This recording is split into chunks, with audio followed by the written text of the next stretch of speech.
Vi è avanzato anche a voi del pandoro e non sapete cosa fare? Ma va benissimo anche il panettone. Oggi prepariamo un dolce super goloso. Qui ho 200 g di briciole di pandoro. Vado a prendere soltanto la parte più giallina e la faccio a cubetti, così, e la metto da parte.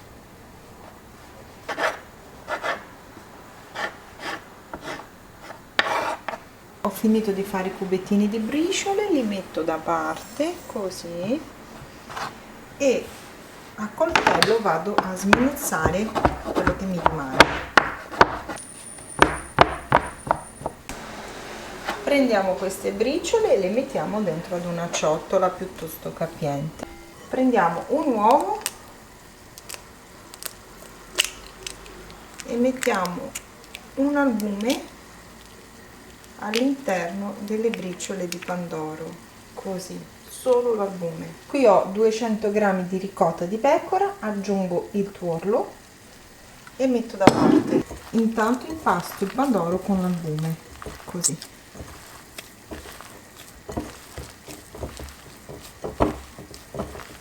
Aggiungo un cucchiaio di rum, ma è facoltativo questo ingrediente, solo perché a me piace, potete anche non mettere niente, e do un'ultima mescolata.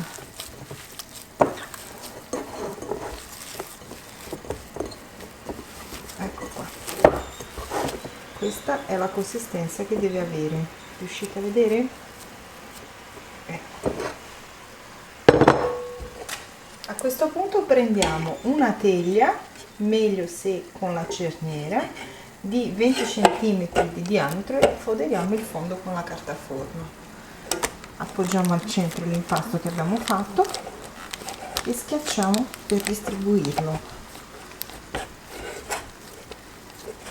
Ci vuole una teglia piccolina per questa ricetta. Cerchiamo di schiacciare bene e di creare anche un bordino, così. Ecco come deve presentarsi l'impasto una volta steso dentro la teglia. La metto da parte un attimo, prendo la ricotta con il tuorlo, aggiungo un cucchiaio di farina oppure di amido di mais e mescoliamo bene bene, così.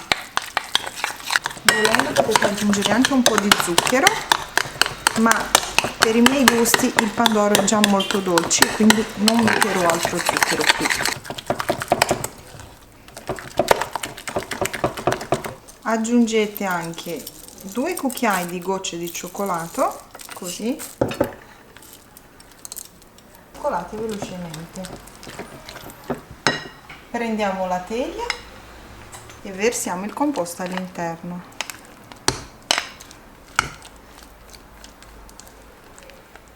E ora non ci resta che coprire con le bricioline di pandoro, schiacciando bene bene in modo da far aderire il tutto. Ed ecco che abbiamo fatto una sorta di mimosa furba. Inforniamo la nostra torta a 180 gradi per più o meno una ventina di minuti, ma anche meno se il vostro forno è molto potente, giusto il tempo di far durare tutto quanto. Sono passati 20 minuti da quando ho infornato, adesso vado a vedere com'è. C'è un profumo in casa spettacolare, ragazzi. Eccola qua! Adesso passo un coltello intorno per staccare i bordi. E guardate che bella! Non fate come me, aspettate che sia fredda per poterla sformare, ok? Io si sa che non ho come forte la pazienza e quindi non sto aspettando, però se volete evitare che vi si rompa, aspettate. Ora il tocco finale, una spolveratina di zucchero a velo vanigliato. Uso la bustina che viene insieme al pandoro,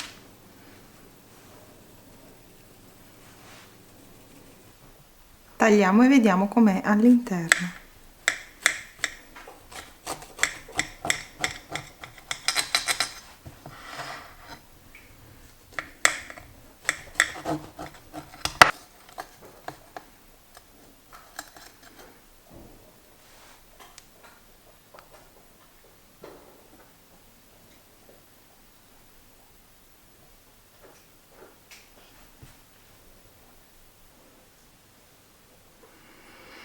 C'è un profumo questa torta, ragazzi.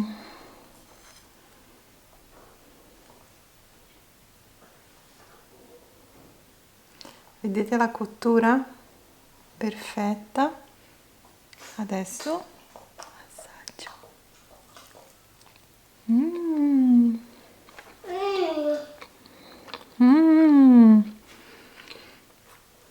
È ancora calda, le gocce di cioccolato si sciolgono in bocca.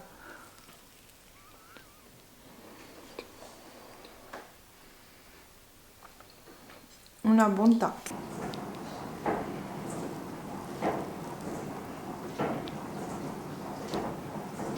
Ma come si fa a resistere, ragazzi? Guardate che si raffreddi il dolce, l'ho tagliato da freddo, vedete che le gocce di cioccolato rimangono perfette, non macchiano la ricotta, e questo è il risultato della nostra torta di pandoro. Vi è piaciuta la mia idea? Fatemelo sapere.